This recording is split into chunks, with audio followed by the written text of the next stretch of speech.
Olá, eu diria que a vida é um caldeirão de boas surpresas e nas andanças do dia a dia você tem a oportunidade de encontrar pessoas onde você pode gerar afeição ou pode não gerar afeição.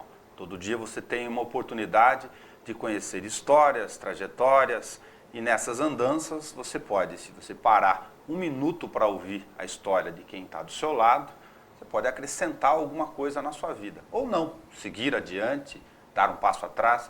O importante é que você esteja aberto, como aqui no Câmara Livre, a ouvir essas histórias e compartilhar com você toda semana, com estreia às 19 horas aqui no canal 10 da NET e no 60.3 UHF. Hoje o nosso convidado é Wilson Góes da Silva. Para te apresentar, vou fazer uma pergunta do programa. De quem é o Góes e de quem é o Silva, aqui do seu sobrenome? O Góes é da mãe, que é descendente de italiano lá, e o Silva é do pai. Deve ser parente do Lula, né? Você me contou, aliás, tem um monte de Silva. Tem. Você me contou que só nasceu em Avaré e viveu em Bernardino de Campos. Isso, lá foi a cidade da infância, das brincadeiras, dos aprendizados, né? Como você já foi para a oficina logo com 8 anos, varrer, dar uma ajeitada lá, qual a sua memória afetiva, não dessa etapa, mas dos rios, porque lá tem água em abundância para quem não conhece. O Paranapanema é uma referência ali.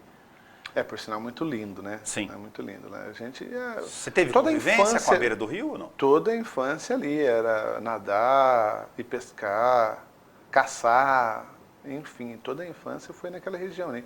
Que é muito bonito, Paranapanema lá. Tem umas cachoeiras que a gente ia de barco. Infância gostosa. Você fez a tiradeira? Saudade. Oi? Fez a tiradeira?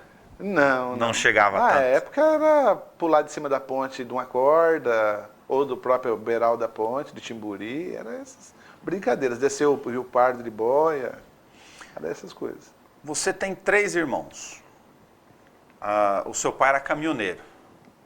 O que te levou, o que você se recorda desse período que te levou lá para o terreiro da oficina?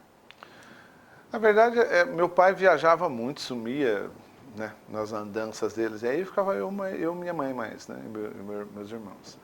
Então a gente tinha uma certa dificuldade financeiramente em relação a querer alguma coisa, né, criança, né, doce, ir no cinema, na época até tinha um cineminha lá.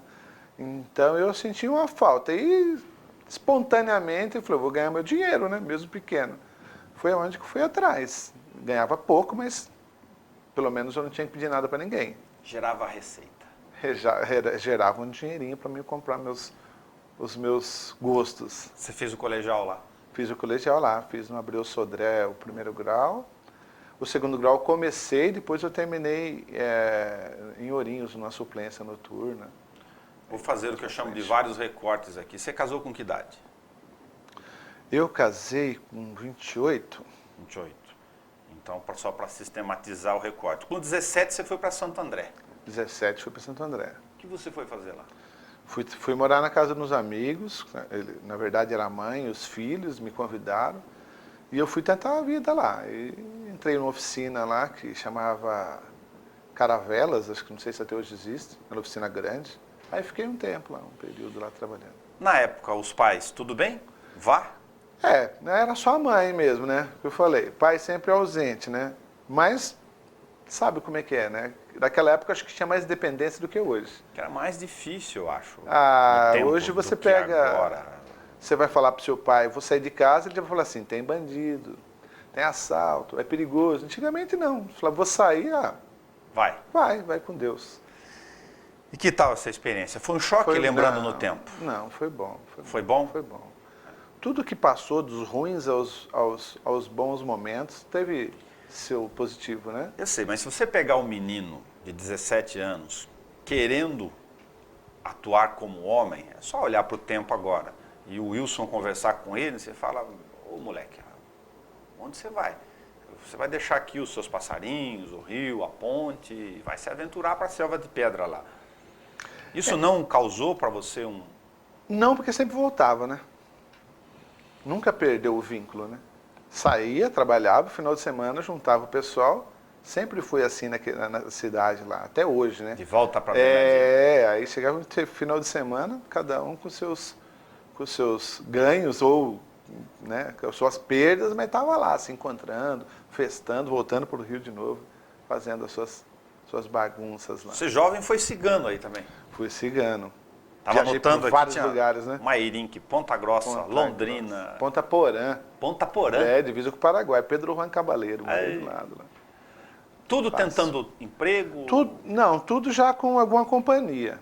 Tá. Só para Londrina, que fui sozinho, e em Mairim, que teve um pessoal que já estava lá, mas tudo sempre tinha uma ponte, né? Sempre nessa área?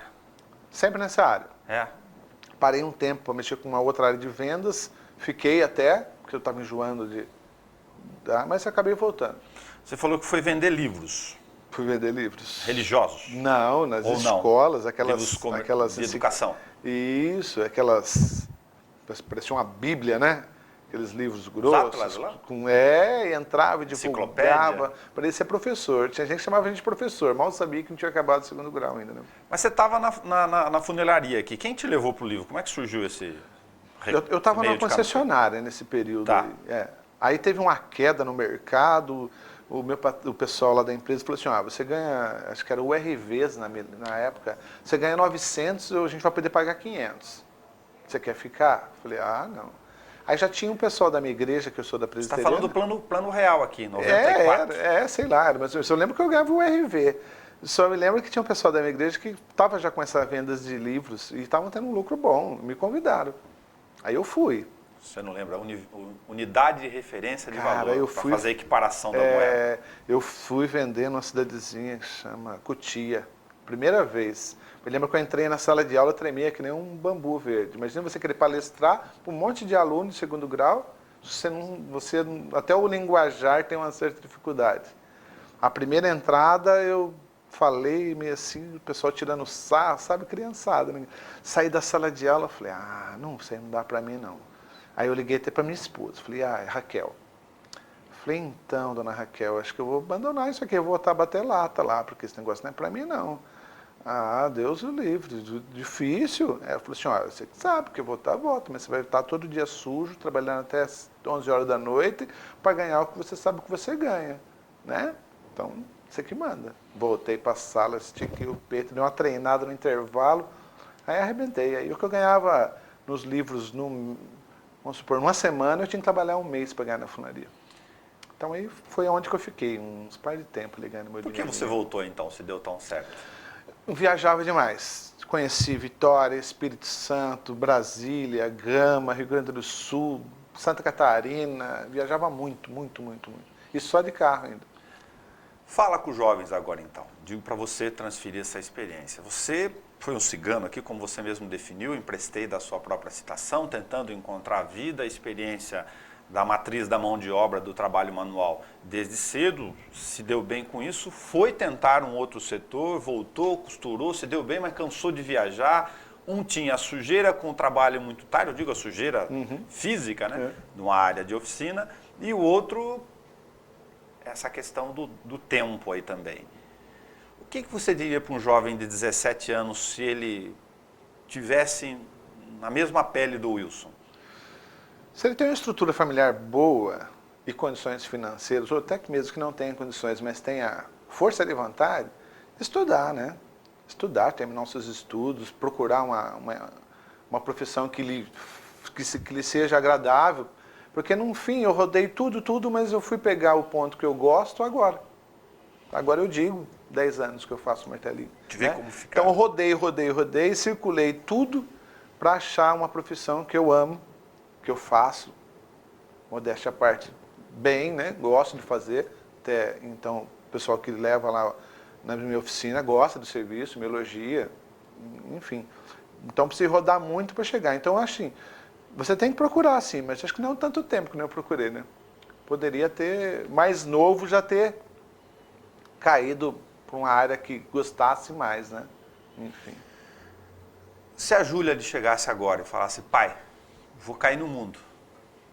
É o que eu acabei de dizer. Naquela época era mais fácil, porque não tinha tanto perigo como agora. Agora, se um filho que fosse homem falasse para mim, não, Você vai ficar aqui quietinho até você ter sua idade, né? Sua idade para poder sair. Olha lá ainda, né? A gente até que está pagiando você, mesmo à distância. Como é o nome da esposa? Raquel. Raquel, você disse e eu não prestei atenção. Falha minha. Se você olhar para o olho da Luísa agora, com 8 anos, e lembrar do menino limpando a funelaria. Tá aqui ela, né? Pequenininha. Nem dá para acreditar que com 8 anos ia estar numa oficina. Mas foi tudo um aprendizado, né? Eu acho que não digo até 8 anos, mas pelo menos os seus 14, 12 anos, uma criança deveria, sim, estar numa área não sendo explorada, mas sim sendo ensinado. Sim. Né? Para que ele aprenda alguma coisa. Lógico que a ideia dos extremos na organização do país, a gente está falando da sociedade onde a gente vive, ela acaba criando uma série de leis e regras, porque sempre tem alguém que vai lá e vai, infelizmente, exagerar. Se a gente for para o extremo aqui da nossa conversa, é a necessidade da legislação que acabou protegendo o trabalhador menor, chamado menor aprendiz, porque tem trabalho escravo no nosso país ainda, um absurdo. A gente falar de apenas uma geração, a sua para a Luísa que está acompanhando a nossa gravação aqui. Porém, na outra ponta, tem milhões, segundo o IBGE, são mais de 21 milhões de jovens, por exemplo, com 20, 21 anos, que ainda estão pendurados lá sobre a receita do pai. E não têm o primeiro emprego e nem sequer foram procurar. O que você pensa disso? Eu acho que um pouco de incentivo pessoal mesmo, né? Eu acho que hoje com esse tudo na mão, né? Tudo fácil, tudo a curto alcance, né? Uma televisão na casa de todo mundo, que o cara senta lá e não sai para fazer nada, um videogame que a criança não vai jogar uma bolinha de gude, vai pescar, vai brincar de pega-pega na rua, né? Então é tudo, a tecnologia acho que acabou dificultando um pouco mais, né, para a criança, do que ajudando, eu acho. Nessa área, nesse ponto, né? Em ponto de conhecimento, não. Mas em ponto de ela ter uma liberdade, a gente vê por ela, né? Às vezes ela pega o celular desse tamaninho e fica ali, né? Fica com o celularzinho brincando. Poderia estar fazendo outras coisinhas, né? Se exercitando mais. Você aprendeu a mexer com lataria, aquelas rígidas, duras, grossas. Kombi. Os veículos atuais, se apertar o dedo sem exagero, você amassa. O que é bom, o que é pior nisso? O que mudou no tempo na sua visão? Mesmo hoje, a gente já costuma às vezes fazer alguma coisa antiga, né? Já cheguei a fazer Fusca, fiz DKV, não é nem DKV, é Carmanguia. Fiz uma Carmanguia e outros carros que a gente já andou mexendo aí, que são antigos, né? Dá para fazer normalmente, a lata vai obedecer da mesma forma. O que às vezes dificulta é a pintura, né? Ela ser mais velha, vai ficar mais seca. Você tem que trabalhar com aquecimento maior nela, mas dá para se fazer tranquilo. As latas hoje são mais flexíveis, não sei se você sabe, mas é pela proteção de quem está dirigindo mesmo, né? É para proteger. É para proteção. Se ela é mais flexível, ela vai absorver mais o impacto. Então, quem está dirigindo vai receber menor impacto. Então, a tendência do cara sobreviver é maior. Perfeito. Então, é feito automaticamente para isso. A estrutura que está atrás da lataria é que também modificou. A gaiola, né? No caso do carro de corrida, aquela estrutura interna que vai proteger. Santo Antônio, que as pessoas que vai falam. proteger, né? Não tem o Santo Antônio, mas tem uma parte mais rígida, claro, internamente. Então, na verdade, essas latas são mais mole para isso. Para receber um impacto maior. Mas para fazer, dizer que é mais difícil ou mais fácil, praticamente o mesmo padrão, eu acho. Só jeito. Tudo é desamassável? Tudo é desamassável. Não ser que deformou totalmente. Aí não tem nem a necessidade de você querer voltar, né? Às vezes o que você vai cobrar por uma peça que está muito deformada, o valor, a pessoa pode comprar uma nova. Entendi. Né? É relação custo-benefício, normal, Custo-benefício. de olhar o serviço. Custo-benefício. Mas aí tem aquele ponto da originalidade, né? É verdade que quem mexe com funelaria, pintura, enfim, quem trabalha com essa área, se olhar um carro e for observar detalhes, vai saber se ele foi pintado ou não? Sabe. Sabe se foi pintado, se foi feito um martelinho mal feito, uma funilaria mal feita, sabe com certeza. O apelido de martelinho de ouro vem daqueles que conseguem trabalhar no setor e devolver o desenho, o alinhamento original do carro, seria isso? Sem enfiar a mão na tinta ou não tem nada a ver? Seria, vamos dizer assim, vou lembrar meus tempos de estudo, uma metáfora, né? Martelinho de ouro. Ouro, Virou uma marca. ouro pela, né, Sim. o valor, né? Mas é artesanal. Artesanal. É artesanal, martelinho. A ideia é a intervenção artesanal na lataria. É artesanal. Você vai refazer, remoldar uma peça como ela era, manualmente. Sem a ajuda de ter que pintar, ou de ter que trocar, né? Só manualmente. Você vai estar ali reestruturando, como se fosse um artesão. Você vai estar moldando a peça novamente. É verdade que se tiver um amassado, você não deve fazer o que muitos fazem, de ir lá e voltar no lugar? Então, porque tem uns pontos. Quem conhece quem é o martelinho, ele sabe onde estão os pontos que está amassado. Melhor não mexer. Então é melhor o cara que conhece, fica mais fácil para ele já ir no ponto correto e voltar, do que o dono, enfim, qualquer outra pessoa chegar e flexionar a peça para fora. Às vezes você flexionando, não puxando o ponto certo, ela pode criar várias veias, vários pontos a mais. Tá. Vamos dar um exemplo. Se eu fosse te cobrar 300 num martelinho, num paralama, que ninguém mexeu, né? Tá, ficaria os 300. Se você mexesse e eu voltasse e olhasse que mexeu, que ficou várias deformidades, seria gastar uns por 100, 200 a mais. Porque o meu tempo seria maior lá. Entendi. Na verdade, eu calculo assim o meu serviço pelo tempo. A dificuldade do que eu vou gastar de tempo ali. Se o meu tempo vai ser curto, não vou explorar o cliente, eu vou cobrar um valor. O que envolve o tempo aí no caso do trabalho não é o tipo do amassado. É a dificuldade. Não é a extensão necessariamente. Não, é a dificuldade. Às vezes o amassado é grande, você consegue botar ele rápido. Tem algum ponto do carro que é mais difícil ou mais fácil? Tem as colunas, né, as colunas de teto, as partes de curva de roda, onde são chapas juntas, né? Aí acaba sendo mais complicado.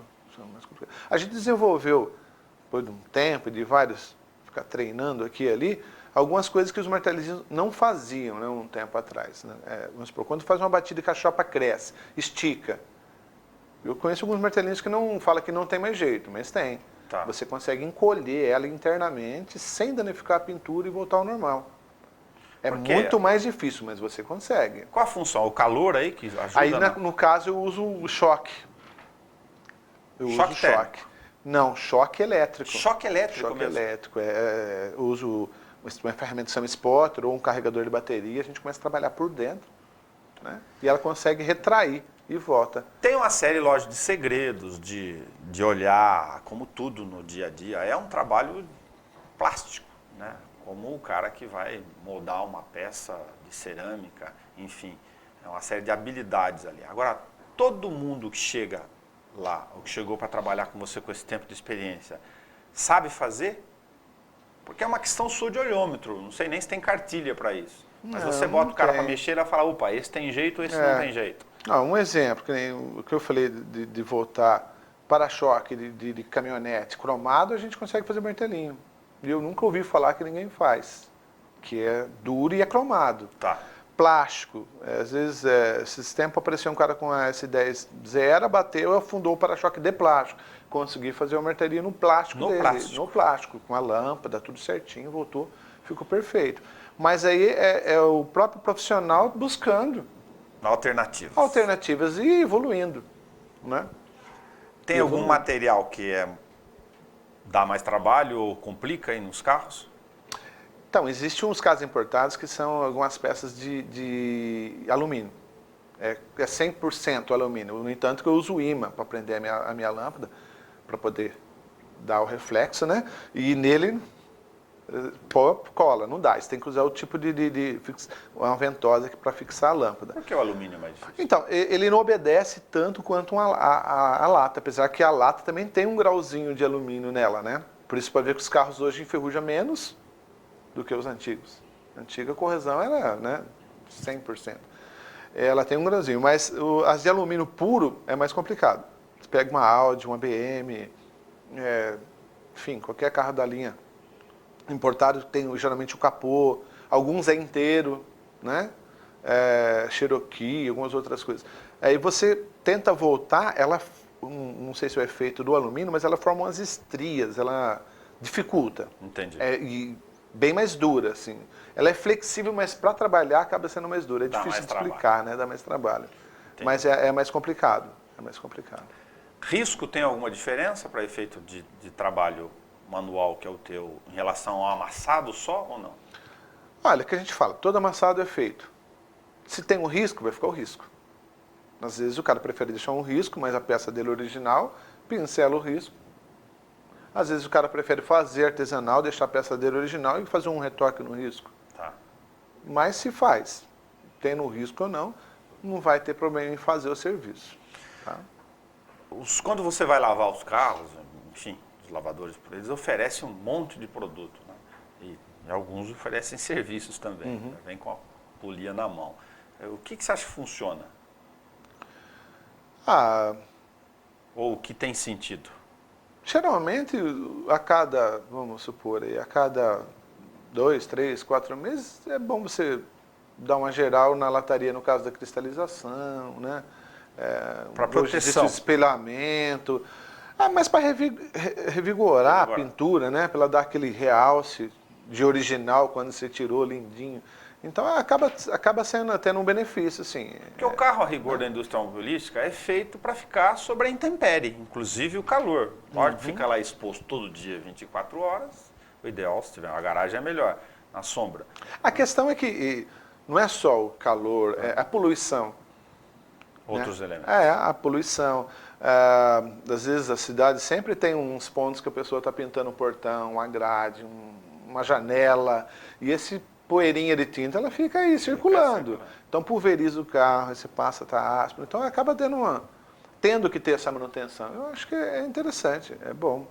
Sempre é bom você estar cuidando, protege mais, né? Com a invasão urbana dos pássaros ou a invasão dos homens nas áreas de campo, você colocar carro embaixo de árvore e pedir para ficar as marquinhas lá de cocô na lataria. Qual o problema dela? É amônia, acidez? Rapaz, quimicamente eu não entendo disso não, mas eu sei que ela corrói. Corrói. E já cheguei a ver a ponta assim dela formar bolhas, assim, soltar mesmo a tinta do capô do carro. O ideal é que falar para o cara, ou para orientar, tirar rapidamente. Se os caras água. É até esquisito, mas se você puder andar com a bisnaguinha dentro do carro de água, você vai ficar louco, né? Porque tanto de pardal que tem pra cidade aí, e pomba, né?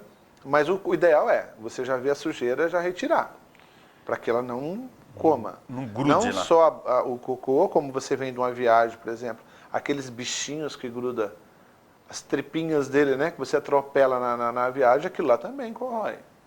Pode perceber que à frente dos capôs, assim, você vê um monte de manchinhas e marquinhas que também... Você lembra se mudou muito a tinta, Wilson, no período que você trabalhou Então, lá atrás com época, agora? Na época eu nunca prestei muita atenção em relação a isso. A cocô, a bichinho, não sei o quê. A gente, né, era tão bruto na época que você não tinha muita noção disso.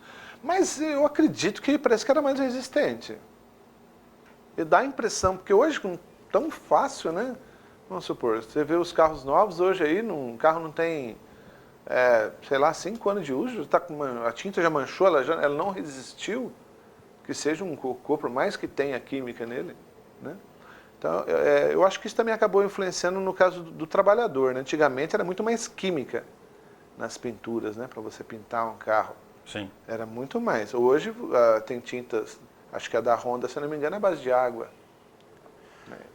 Vai criticar ninguém aqui, mas eu vou falar o motivo da questão minha como jornalista do convite. Eu estava numa concessionária e fui perguntar de curiosidade sobre essas questões de serviços de martelinho. E aqui não vou fazer propaganda, é lógico, mas apenas com uma questão e uma questão de lealdade de conteúdo. O cara falou, olha, em Bauru, se você for considerar o pé da letra técnica de lidar, tem 2, 3. Tem um monte de gente que coloca o nome martelinho lá na frente. Eu vi de concessionária, eu fui editor de caderno de automóveis, para quem não acompanhou, enfim, durante 7 anos eu também acompanhava isso no meio.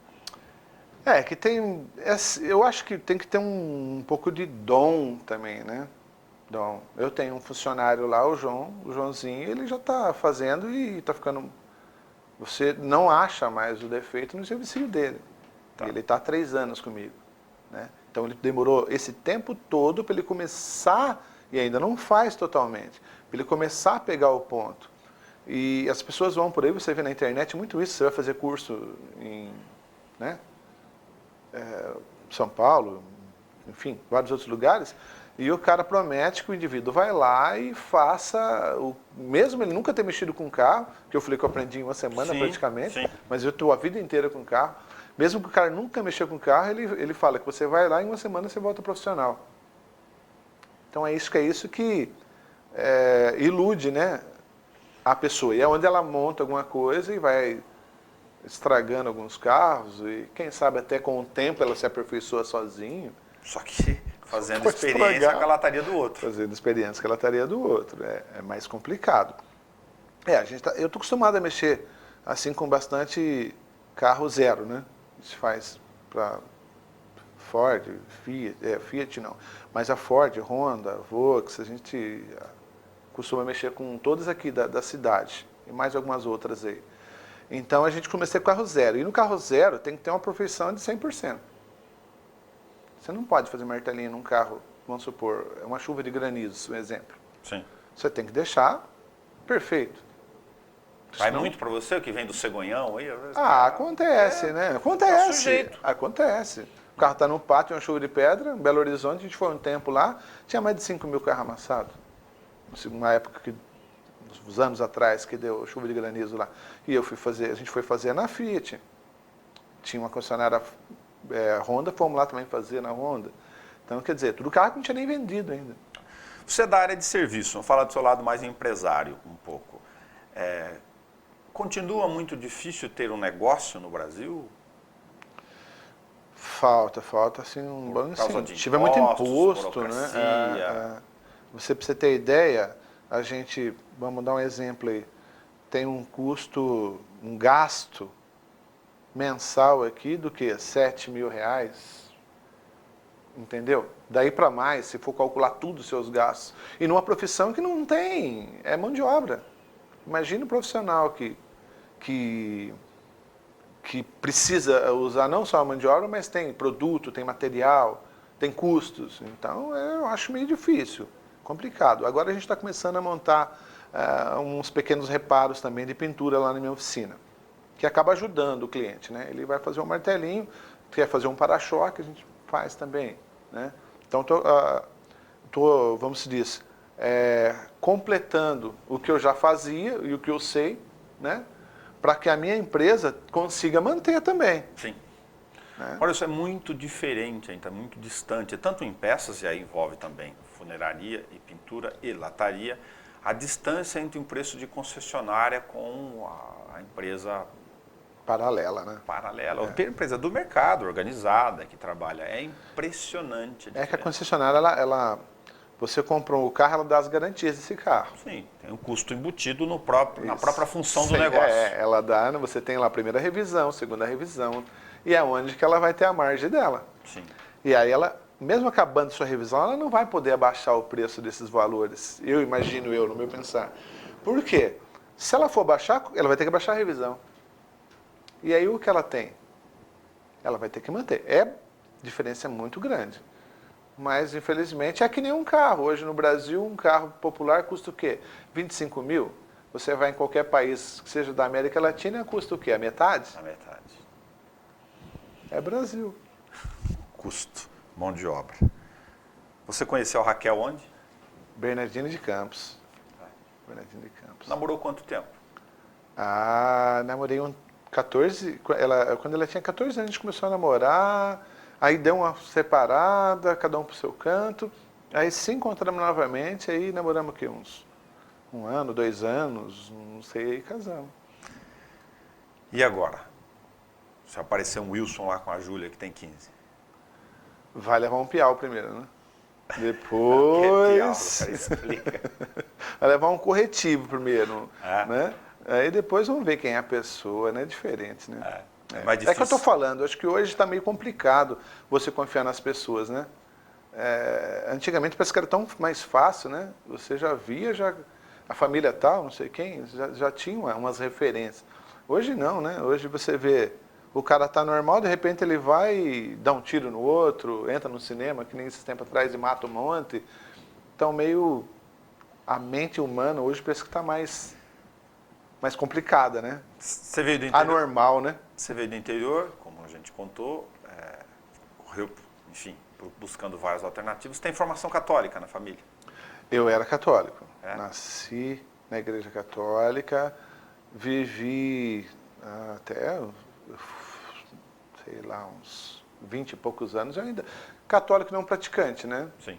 No começo sim, no começo até comecei a ir né? Hoje você está na presbiteriana. Eu sou da presbiteriana. O que você gosta de fazer quando você não está envolvido com a lataria dos veículos? Então, há uns anos atrás a gente, tudo acaba sendo envolvendo meio junto, né? Há um tempo atrás tem uns amigos, o pastor Abelardo, que ele era um padre e é pastor agora também, o Abelardo. Eles têm um grupo que chama Nossa Missão. Eles ajudam prostituta, caminhoneiro, no Nordeste, a região do Nordeste, do Sertãozão, eles vão lá, montam as equipes e eles costumam ir lá com dentista, médico e faz um trabalho não só evangelístico, como social também, né? E numa dessas me convidaram para ir, aí eu fui lá ensinar martelinho para um grupo de moleques lá no Nordeste, no Sertãozão lá. Até foi engraçado que a gente pegou uns palanques, foi tudo, lá foi artesanal mesmo. Umas peças lá, enfim. E passamos essa aula para os meninos aí, lógico, não teve custo nenhum, foi mais para que eles conhecessem como era, o que é. Não sei se alguém deles ali evoluiu ou não, mas naquele período deu para perceber que tinha muita gente ali que tinha capacidade, assim, mesmo com a dificuldade que a gente tinha de ensinar e de ter o produto, né, para os meninos aprender, a ferramenta exata, mas pegaram legal ali, eu achei interessante, eu gostei. Então nessas horas a gente procura fazer esse tipo de coisa. A gente tem um trabalho de segunda-feira, que a gente vai na 13, debaixo da ponte, tem os drogados, então a gente costuma levar um lanche, tem o Ricardinho que toca violão, a gente toca um violão ali com eles e canta umas músicas. Na verdade não é muito alimentar, é mais ouvir. Né? Hoje eu adoro cantar. Hoje é mais ouvir. Então a gente ouve as histórias, dá opiniões que podem ser positivas, né? Já aconteceu de menino, uns tempos atrás, passou um rapaz na minha oficina, gordo, com a camisa da GVT e tal. Eu fiquei meio assustado. Vou falar com o senhor. Eu falei, pois não. Queria agradecer ao senhor que eu sou aquele rapaz que o senhor encontrou lá debaixo da ponte. O cara estava só pele e osso. Eu não conhecia mais ele. Então, nessas passagens que a gente acaba, como se diz, vendo que você não vai para buscar nenhum resultado. Você vai para fazer porque, né, tem lá eu, o Caio, o Chiquinho, o Rafael, o Ricardo, que é esses pessoal que está há 2 anos nesse tipo de trabalho, mas é mais prazeroso para a gente, né? É muito mais gostoso para a gente. A hora que você sai de lá e vai indo embora, conversa, fala, nossa, ouviu aquele menino, que gostoso. Ou assim, um que a gente viu que recuperou, né? Então é mais prazeroso para a gente. Então, nesses tempos que não estou trabalhando, a gente procura fazer algo de útil para a sociedade. Mas isso independentemente de quem quer optar por religiosidade, ou religião, ou fé ou não, trabalha a questão das relações humanas. A gente não procura falar que eu sou tal de tal. Não. A gente montou esse grupo assim como pessoas mesmo que quis fazer eu dei a ideia para os meninos, eles acataram. Aí meu pastor falou assim, vamos botar isso aí para a junta diaconal, para a gente poder ter alguma referência, né? Você consegue separar bem na tua cabeça essa questão das funções, eu digo do empresário que tem que fazer o seu negócio, ganhar o seu trabalho, vive dele, obviamente, estabelecer o preço, a relação do serviço justo com o dia a dia, do cara que está lá, saber dar a mão, mas sem entregar o braço inteiro? Rapaz, ou isso te incomoda? Não. Deixa angustiado às vezes? A gente vê que são pessoas que perderam o prazer de viver ou a relação da família. Não, tem alguns que passam, até sabe de onde Acaba, às vezes eu vou lá e com a camisa, do Sim. martelinho, do martelinho. Tem alguns que passam, tem um que passa lá todo dia, o Zé, todo dia. Paga um salgado, não sei o quê. E eu vivo falando para ele, falei, para essa vida, né?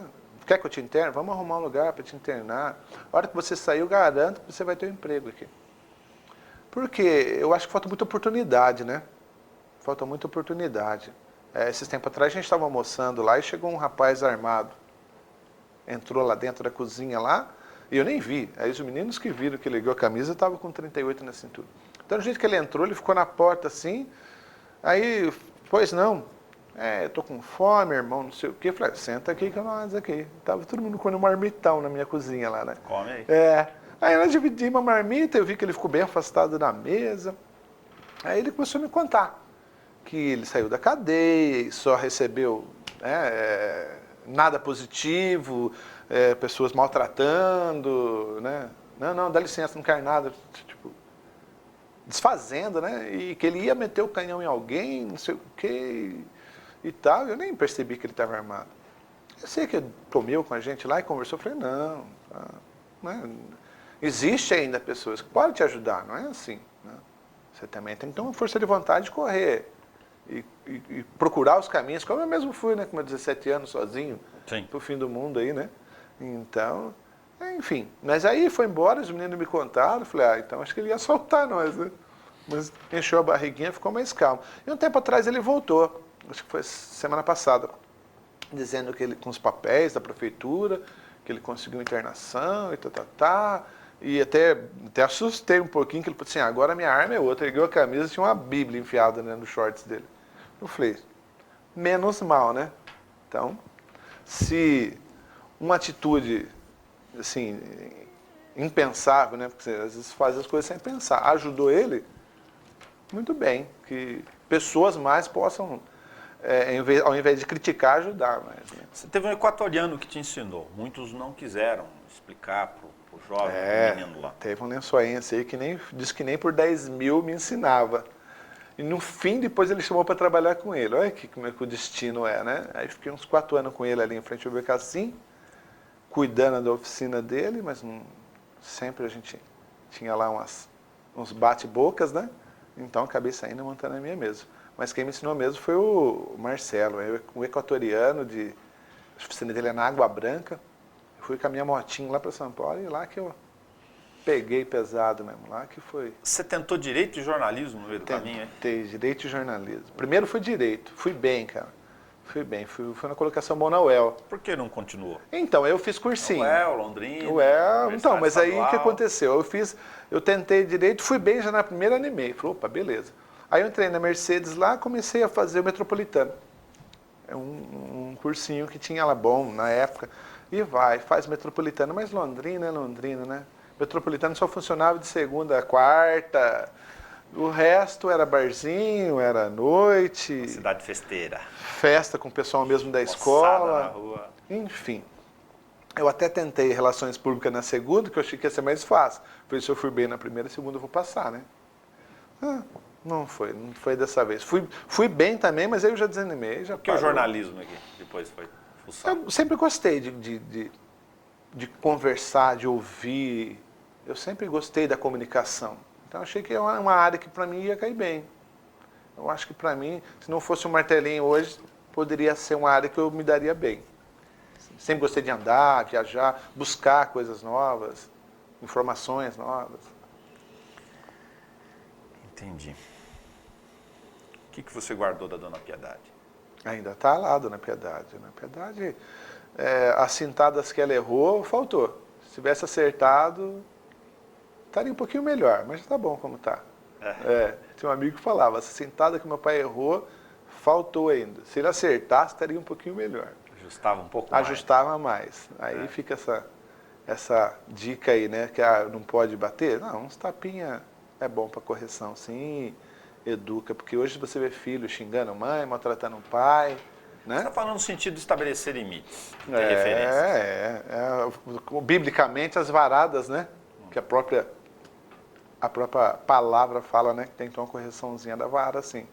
Senão, não vai. Se eu fosse deixar como eu queria, desde criança, com certeza não estaria onde eu estou. Entendi. Wilson, deixar você à vontade, agradecer você por ter vindo aqui. Eu vou me permitir comentar uma questão no final.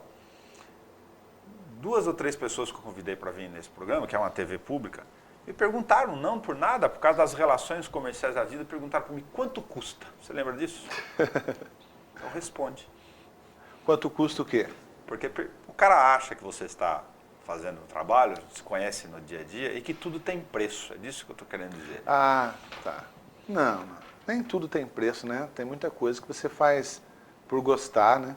Por amor, por prazer. Eu acho que você perguntou no início o que eu falaria para um jovem, né, 17 anos que está querendo uma coisa na vida. Procure fazer o que você goste. E fazer com amor, com prazer, com respeito, com honestidade, que é o ponto principal em toda área, em toda profissão, né? Hoje a gente vê tanto ladrão por aí, tanto politicamente como não, né? Então, com honestidade, o ponto principal é você ser honesto naquilo que você faz, né? Não explorar ninguém, ser justo, independente se você é milionário ou se você é um trabalhador braçal, né? Às vezes o pessoal fala, nossa, mas o cara foi com um carro importado, você cobrou só isso. Meu amigo, a mão de obra dele é a mesma mão de obra de um Fusca. Não menosprezando o Fusca, mas dependente do carro, o valor... Custos diferentes do veículo. O valor é o que você vai cobrar, o que é justo. O que você vai gastar para um, que você vai gastar para o outro. É óbvio, se o carro tem um valor maior, dependendo do que você vai fazer, você vai ter que cobrar de uma forma diferenciada, porque é uma responsabilidade que você vai ter. Né? Uma responsabilidade. Você tem que desmontar uma porta de uma Porsche. Você vai ter que cobrar alguma coisa diferente, porque se você quebrar qualquer coisa ali, você não vai ligar para o seu cliente e falar assim, ó, ai, quebrei uma maçanetinha aqui. Você tem que me pagar mais tanto. Não. Você vai ter que se virar aonde você pensar e comprar a pecinha e colocar e entregar para o cara perfeito. Não colar e querer esconder dele, enfim. Você vai ter que fazer a correção e entregar perfeito. Se você cobrou errado, aí é uma consequência sua, é um erro seu. Então é honestidade. Honestidade é o ponto principal. Obrigado por você ter vindo aqui, emprestar nessa agradeço. TV pública, o que a gente fala sobre reflexão sobre as histórias de vida aqui conosco. Muito obrigado, agradeço também você. Precisar, estamos lá, a nossa oficina ali, disposto a servir todo mundo. Tá lá eu, o João, o Bill, Dona Raquel. Tem o Lindinho, que estamos ensinando ali também, o menininho está ali com a gente ali. Né? Na verdade não é funcionário, né?